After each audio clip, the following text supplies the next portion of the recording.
Hello and happy Saturday, everyone.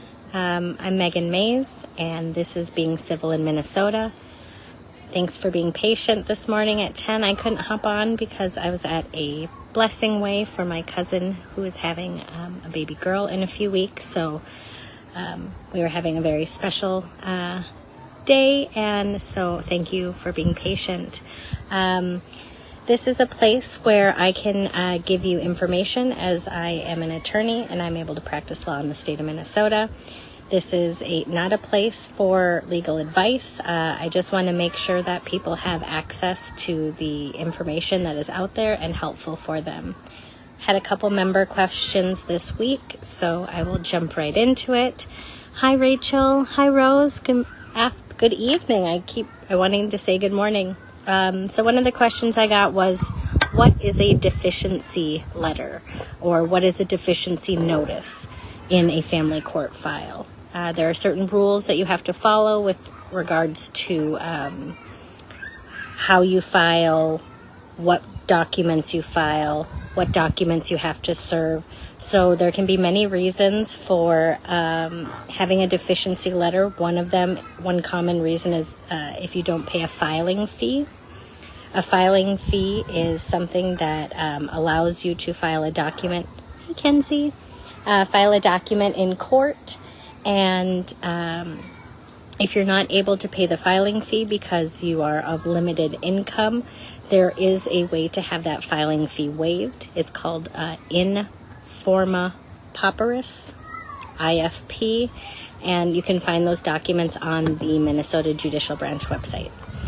Another common reason that you would get a deficiency notice possibly would be because you either forgot a document or you incorrectly labeled it as public or confidential. There are certain rules on the types of documents and how they have to be filed. And another common reason you might get a deficiency notice would be failing to serve everybody who's part of the court case and filing a proof of service with the court. So if you have any other questions about notices of deficiency, let me know.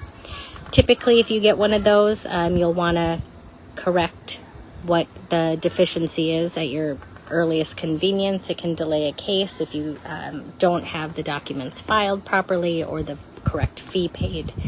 And any delay in family court can be frustrating, as it is not usually an easy time, and most couples want to keep the case moving along. There was another member question about supervised visitation. There can be many reasons why a court might order or the parties may agree to supervised visitation where there are safety concerns for the parent of the children or the children themselves. Supervised visitation centers are available. There's also private supervisors that can be hired. Some agencies will do that for a fee. And sometimes people have supervisors out of the goodness of their heart, being family members or friends, although that can be burdensome depending upon the length of time that supervision is required or appropriate. So another member had a question about they're currently having supervised visits. It's been supervised for over a year. Hey, Callie. So supervised visitation was taking place for over a year, and the first question was, can the person being supervised just decide that they no longer want to have their visits supervised either at all or by that individual third-party facility?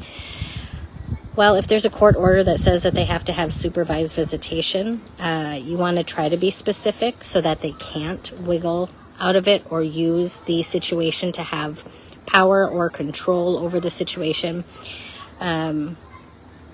So it's nice to specify a specific center or a specific individual that's near your house or home that makes it convenient for the parent who's going to have to transport the child to and from the visits.